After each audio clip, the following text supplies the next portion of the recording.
जो महिलाएं सिंदूर लगाते समय यह गलतियां करती हैं, उनके पति को कभी भी धन में बरकत नहीं मिलती है। लेकिन दोस्तों, आपको घबराने की जरूरत नहीं है। हमारे वास्तुशास्त्र और पुराणों में सिंदूर लगाने के कुछ ऐसे महत्वपूर्ण नियम बताए हैं जिनको जानने और करने के बाद आप भी अपने पति के किस्मत के दरवाजे खोल सकते हैं और उनके कारोबार या बिजनेस में तरक्की दिन दुगनी रात चौगुनी हो सकती है। लेकिन शास्त्र में यह भी बताया गया है कि अगर सिंदूर लगाते समय आप यह गलतियां करते हैं तो आपका पति कभी भी धनवान नहीं बन सकता है। उनके हर कामों में बाधा अवश्य आती रहेगी।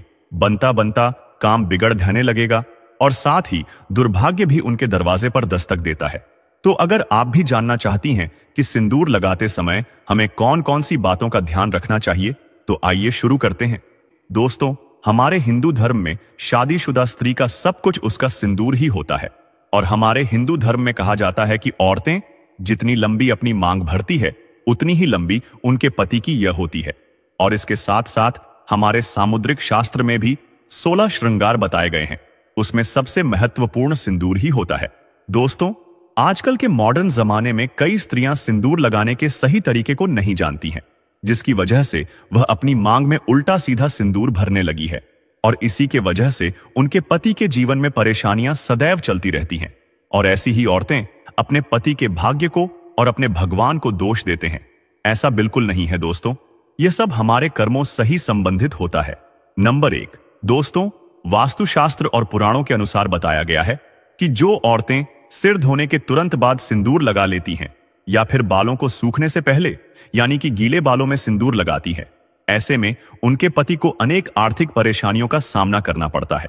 देखते ही देखते उनके पति कर्ज में डूबने लगते हैं और उनके काम, धंधा, व्यापार सब थप्पड़ जाते हैं। दोस्तों, हमारे वास्तुशास्त्र के अनुसार गीले बालों में कभी भी सिंदूर नहीं लगना चाहिए। हमारे वास्तुशास्त्र में इसे बहुत ही शुभ माना गया है। ऐसा करने से महिलाओं के मन में बहुत बुरे बुरे विचार आने शुरू हो जाते हैं। ऐसा करने से घर में और रिश्तेदारों में लड़ाई झगड़ा और परिवार में क्लैश होना शुरू हो जाता है। इसीलिए औरतों का हमेशा अपने बाल धोने के बाद तुरंत सिंदूर नहीं लगना चाहिए। बालों को पहले अच्छी तरह सुखा लेना चाहिए, उसके बाद ही अपनी मांग भरनी चाहिए। नंबर 2, दोस्तों, हमारे वास्तुशास्त्र और पौराणिक कथाओं के अनुसार बताया गया है कि सिंदूर लगाने समय हमें किन बातों का ध्यान अवश्य रखना चाहिए। दोस्तों, स्वास्थ्य के अनुसार औरतों को हमेशा नाक की सीधे में लंबा सिंदूर लगाना चाहिए। जितना लंबा आप सिंदूर लगाएंगे उतनी ही लंबी आपके पति की उम्र होगी और आपके पति के तरक्की के सभी रास्ते खुल जाएंगे। दिन दुगनी रात चौगुनी तरक्की होगी। अगर आपके पति के कारोबार में या व्यापार में मुनाफा नहीं हो रहा है तो इस उपाय को करके देखें, अवश्य ही आपको लाभ देखने को मिलेगा। आपको एक सिंदूर की डिबिया लेनी है जिसमें सिंदूर रखना है और उसे अपने मंदिर में किसी भी जगह रख देना है। और जब भी आप स्नान करके आए, अपने बाल सुखाने के पश्चात उसे दिव्या से सिंदूर निकालकर लगाना है जो कि आपने मंदिर में रखा हुआ है। ऐसा करने से आपके ऊपर सदैव आपके देवी देवताओं का कृपा बना रहता है। नंबर 3, दोस्तों, हमारे हिंदू शास्त्रों में यह भी बताया गया है कि इस फैशन के द्वार में महिलाएं अलग अलग बनावटी के कपड़े पहने लगी हैं और उसी तरह सिंदूर को भी अपने सहूलियत के हिसाब से जैसे भी उनकी इच्छा होती है वैसे लगने लगी है, जो कि बिल्कुल गलत है। सिंदूर लगाते समय महिलाओं को यह बात का अवश्य ध्यान रखना चाहिए कि सिंदूर हमेशा नाक की सिधाई में लगाना चाहिए और जो औरतें टेढ़ी मांग निकालकर सिंदूर लगाती हैं उनके पति की कभी कोई इच्छाएं पूरी नहीं होती हैं और हर काम में उन्हें असफलता का मोह देखना पड़ता है।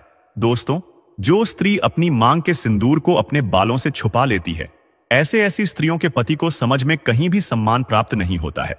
इसलिए दोस्तों, कभी भी मांग में लगा हुआ सिंदूर छुपाना नहीं चाहिए। बालों से और नाक के बिल्कुल सीधा ही सिंदूर लगाना चाहिए। ऐसा करने से घर में क्लेश नहीं होता है। नंबर 4, दोस्तों, हमारे वास्तुशास्त्र के अनुसार माना जाता है कि अपने सिंदूर को किसी भी औरत के साथ नहीं बांटना चाहिए और ना किसी को देना चाहिए। अक्सर कोई औरतों की आदत होती है कि वह अपना सिंदूर दूसरी औरतों को लगाने के लिए दे देती है, या फिर कोई औरत जिसके पास सिंदूर खत्म हो गया है तो वह दूसरे औरत से जाकर मांग लेती है और अपनी मांग भर लेती है। अगर जो आप भी ऐसा करती हैं तो यह गलती करना आज सही छोड़ दे, नहीं तो दोस्तों आपके पति का सौभाग्य आप खुद ही दुर्भाग्य में बदल दोगे। वास्तुशास्त्र के अनुसार सुहागिन औरतों को अपने 16 श्रृंगार को किसी के साथ नहीं बांटना चाहिए और ना किसी को मांगने पर देना चाहिए। होना किसी से मांगकर सिंदूर लगाना चाहिए। ऐसा करने से आपके घर दुर्भाग्य आता है।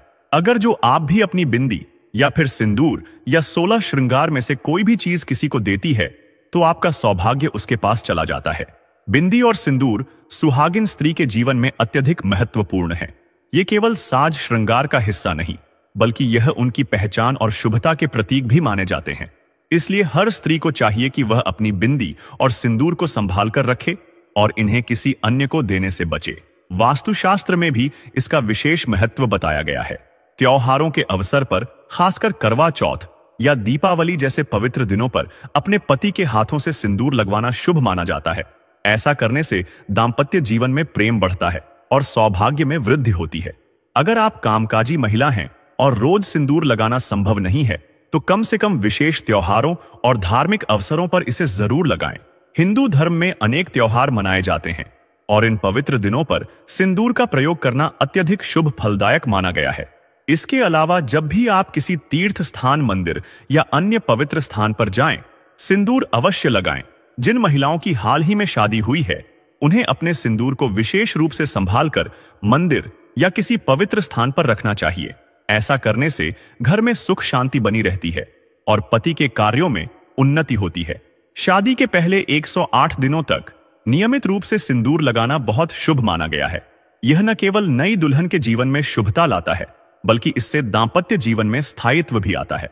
सिंदूर लगाते समय इस बात का ध्यान रखना चाहिए कि यह न तो जमीन पर गिरे और न ही अपमानित हो।